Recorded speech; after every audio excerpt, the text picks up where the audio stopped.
ভাই আমার দোস্ত, আমার কয়েকদিন আগে একটা ঘটনা ঘটে গেল। একটা ছেলে অ্যাপেল মোবাইল কিনবে বলে বাড়িতে বাবা মার কাছে ঝোঁক করেছে, অ্যাপেল মোবাইল চাই, না হলে পাহাড়, সেই জায়গায় পাহাড় আছে, পাহাড়ের ধারে চলে গেছে যে পাহাড় থেকে আমি এক্ষুনি সাপ মারবো, সুসাইড করবো।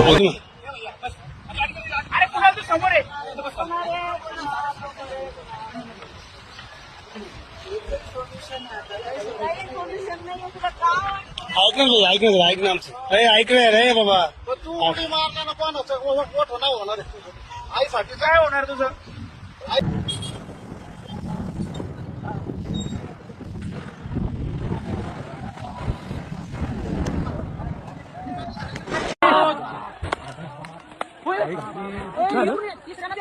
ভাই আমার দোস্ত, আমার একটু ভালো হয়ে যান, একটু পরিবর্তন হয়ে যান। ছেলেদেরকে সুসন্তান করে মানুষ করুন, নেককার করে মানুষ করুন। ছেলে মেয়েদেরকে এমন শিক্ষা দেবেন যে শিক্ষায় আপনাকে বৃদ্ধাশ্রমে যেতে হবে না, যে শিক্ষায় আপনাকে দুশ্চিন্তায় ভুগতে হবে না।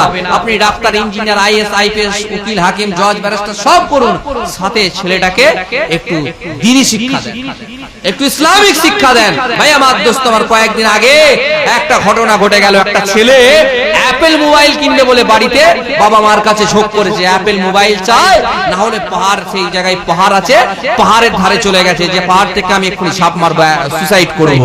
বাপ মা বলছে আই বাবা ফিরে আয়, এটা আগে বলো কিনে দিতে হবে। গরিব ছেলে, গরিব ফ্যামিলি, কোথায় পাবে টাকা, কোথায় পাবে টাকা? হ্যাঁ, একটা অ্যাপেল আইফোন কিনতে গেলে এখন 1,34,000-35,000 টাকা দাম আছে, আইফোন 17 প্রো, আরো কম বেশি হতে পারে। ভাই আমার দোস্ত, আমার বিভিন্ন জায়গায় বিভিন্ন দাম। তো এই টাকা একটা সাধারণ মানুষের ফ্যামিলিতে কোথায় পাবে তারা? হ্যাঁ, এইভাবে ছেলেটাকে সান্ত্বনা দিতে দিতে ছেলেটা এমন ঝাঁপ মেরেছে, বলছে না বলো।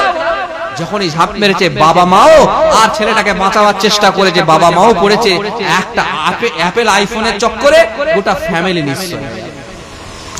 এই রকম যদি দিন না দেখতে হয়, তাহলে আপনার সন্তানদেরকেও, আপনার পরিবারটাকেও ইসলামিক শিক্ষায় শিক্ষিত করুন, ধর্মীয় শিক্ষায় শিক্ষিত করুন, আদর্শ শিক্ষায় শিক্ষিত করুন। আচ্ছা বলুন, আমি তো একটা স্কুল চালাই, বলুন 8 পর্যন্ত স্কুল চালাই, কোনো বইয়ে আজ পর্যন্ত দেখিনি বাপ মাকে কিভাবে সেবা করতে হয়। এই শিক্ষা স্কুলের বইয়ে নেই। বড়রা, মুরব্বীরা চেয়ারে বসে থাকলে তোমাকে বসতে নাই, নিচে বসে থাকলে তুমি চেয়ারে বসবে, হ্যাঁ এটা ভুল। তুমি বড়রা যদি নিচে বসে থাকে তুমিও নিচে বসো, পায়ের উপরে পা তুলে বসতে নেই, এটা অহংকার। হারাম খেও না, হালাল খাও, চুরি করতে নেই, চুরি করা খারাপ, এই সমস্ত কথা বইয়ের মধ্যে লেখা নেই। সেই আগে বিদ্যাসাগরের লেখা বইগুলো ছিল দ্বিতীয় ভাগে, এখন সেটাও উঠে গেছে। এমন মডার্ন বই সেখানে ছিল না বলিয়া পরে দ্রব্য লইলে চুরি করা হয়, যে চুরি করে তাহাকে কেউ ভালোবাসে না, এখন সেটাও উঠে গেছে। তাহলে এই শিক্ষাটা দেবে কে?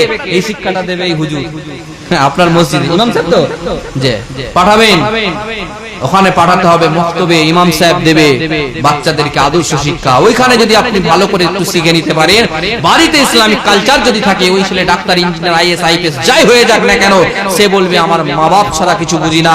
কারণ হুমা না তু কাবা না রুকা, মা বাপ আমাকে কষ্ট করে বড় করেছে, পড়াশোনা করিয়েছে, মানুষ করেছে। আজকে আমি ডাক্তার, আজকে আমি ইঞ্জিনিয়ার, আজকে আমি আইএস, আইপিএস বড় জায়গায় প্ল্যাটফর্মে এসেছি, সাকসেসফুল হয়েছি। এই বাপ মায়ের জন্য বাপ মাকে ছেড়ে কোনো কথা হবে না। যত বড়ই কলা গাছ আসুক না কেন, যেই ফ্যামিলিতেই বিয়ে করুক না কেন, সে তখন নিজে মজবুত থাকবে। ভাই আমার দোস্ত, আমার বক্তব্য শেষ করছি।